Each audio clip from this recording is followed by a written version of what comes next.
Hi-oh.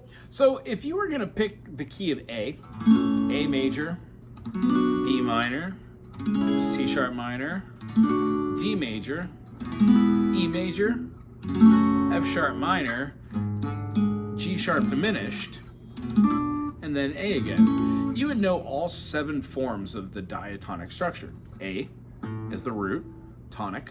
B is being the subtonic or the subroot. Our C sharp minor seniority gives a major or minor, just like the B before it.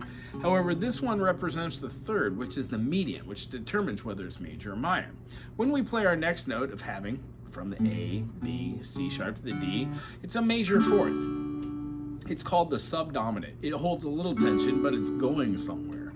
Our next chord after we play through the D is going to be the E major, which is the dominant. It holds the most tension in the chord, ipso with the lending chord, leading tone, which is the 7th. So that 5th can be played as that, which is why it sounds like that. What we'd be doing is taking a major chord, the G major, which is a G, B, D. I don't know if my hand bends like that anymore. Oh, it doesn't. How fun. Didn't know that till now. So here's a G, B, D, and then if I take another chord, which let's say it's a diminished chord, has minor thirds packed on top of it, and stack them right here, I would have 2 of the same notes, and then I would have 1 more note off to the side. So if I had G, B, D, my diminished would have B, D. I would skip that E and play an F, B, D, F. Well, that's a B diminished. G7 sounds a whole heck of a lot like a diminished. G7 sounds like our B diminished, which would make sense now that we're in the key of E and we have a D sharp and it resolves back to E. Or if we're in the key of A, we have a G sharp diminished and it resolves back to A. So one of the things we look for is, can you do that for every chord inside the key? What you start to notice is even if you're not in that key and you throw that diminished in right before that structure, it sounds really great. It's called a secondary dominant. I think we might have touched on this, but it's a 5/7 chord. You can do something like A major to a C sharp minor, right?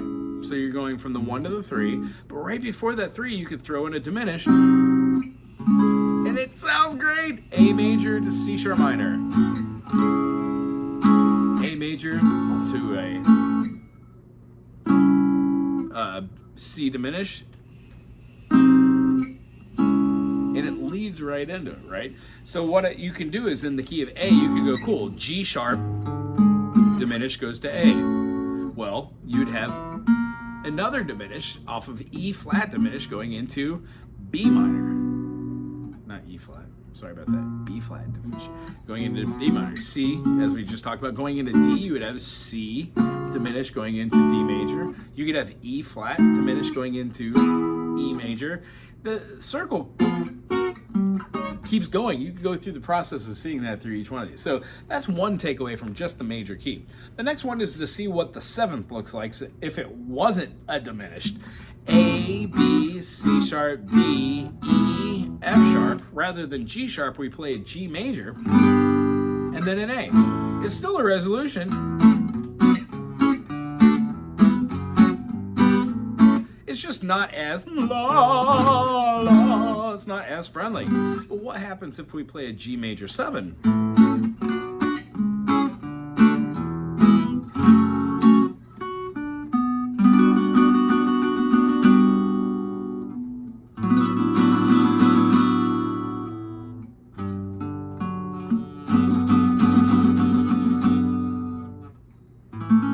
I think that sounds pretty. It's called a backdoor resolution. One of the things we learn is to be able to use the minor 7th as different chords. So knowing a triad could be formed off of each one of these, it brings up a term called tonicity. If you could change the tonicity of your chord, that means that every single note from a scale can be a new beginning. That's what modulations are. Cool? Going through the progressions and saying, so if I'm in the key of A major and I know that all of these triads or chords are based off of there, you can play 1 to 5 to 4 to 2. 1, 5, 4 to 2. Well, if 2 is there and you know 3 is there and then 4 is there, that could be a movement. 1, 5, 4, 2, 3, 1. This reminds me of Zappa. Do,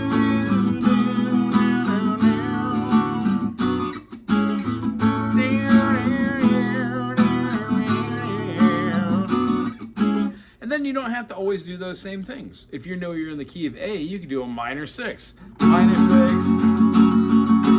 major 4, major 5, sus it,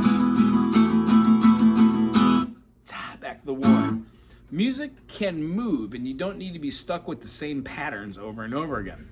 Everything that I just played was inside the key of A major. A, B, C sharp, A, E, F sharp, G sharp diminished, or G major, and back to the 1. So all the scales would be A major works, which is A, B, C sharp, D, E, F sharp, G sharp, A, what we're talking about, the 7 chords.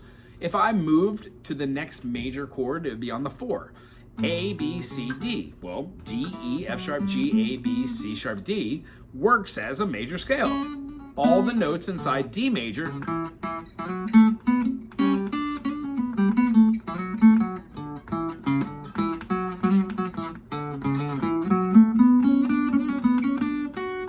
work over the top of that groove.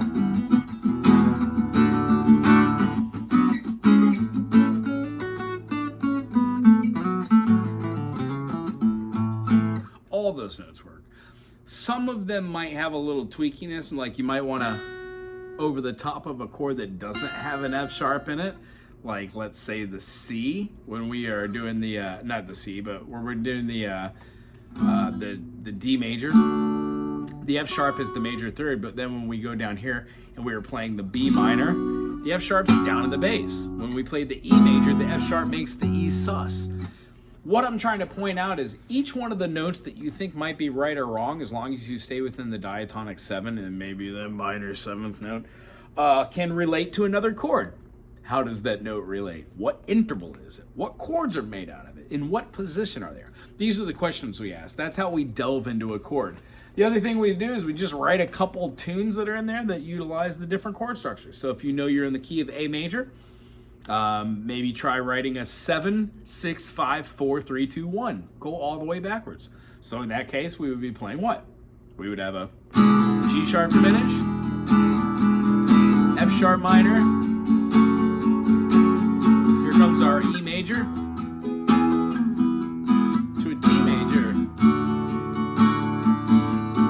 then we have a C sharp minor, to a B minor, down to our 1. Since we know it takes 3 notes to make up a major, 3 notes to make up a minor, and 3 notes to make up a diminished or an augmented, we figure out what 2 of those notes sound like together from a chord. In A major, when we play an A7, we're utilizing the 3, the C sharp, and then the A, the root. That is incorrect. The E, the 5th. So here I've got a 5th and a 3rd interval. I'm going to slide that up, and when I go up to the B minor, I'm also playing the minor 3rd here, and lo and behold, look what I'm playing. I'm playing the F sharp. So when we're playing a B, D sharp, F sharp, we have a major, minor, and then F sharp, we're holding out the 5th.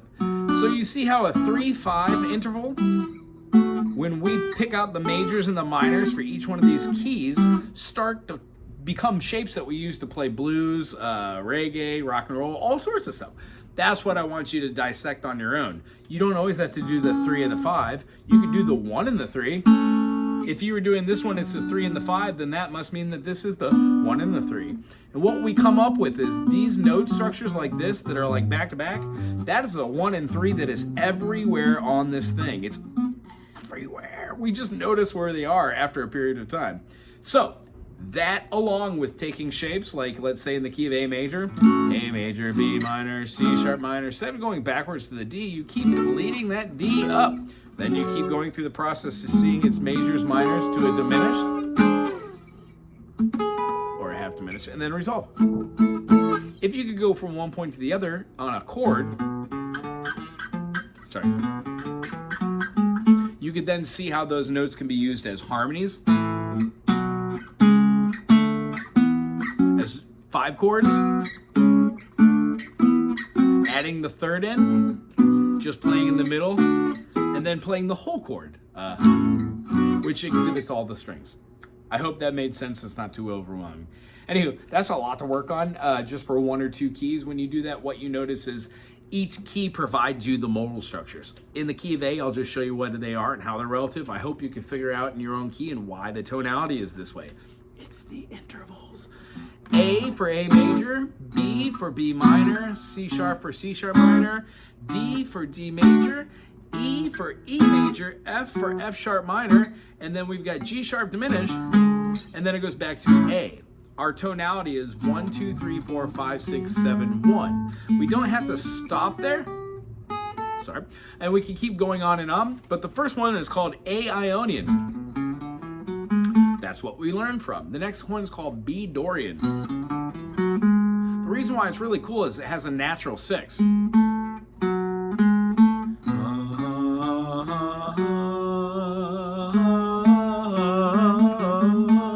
After that, we've got our C sharp fridge, C sharp, D, E, F sharp, G sharp, A, B, C sharp. So much coolness. The next one is called D Lydian, D, E, F sharp, G sharp, A, B, C sharp, D. After that, we have E, F sharp, G sharp, A, B, C sharp, D sharp, and then E. The reason why we do that one is our Mixolydian. It gives us our flat 7. So in the key of E, we would have a D natural. Ta-da! The next one we have is called our Aeolian. You know this one because it's going to be our minor. In the key of A, the relative minor is F sharp minor, but when you play that anywhere, the notation we would use is a 1, 2, flat 3, 4, 5, flat 6, flat 7, and then 1. And then lastly, Locrian would be based off of the A major using all the same. You would use the 7th of the key, the G sharp, and say G sharp A, B, C sharp, D, E, F sharp, and then G sharp. And that gives you a very super weird kind of feeling.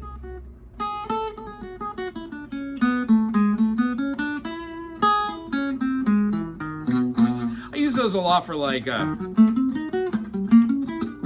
build a lot of tension. Those are all the modes, and each key, they're the same. You only find D Dorian in the key of C major and A minor because they're relative minor. In the key I just discussed, you only find D Lydian in the key of A or F sharp. Cool. I hope that works. Or F sharp minor, rather. I hope that works for you. Give me a buzz if you have any questions about this. Otherwise, I'll look forward to your next booking. Aloha.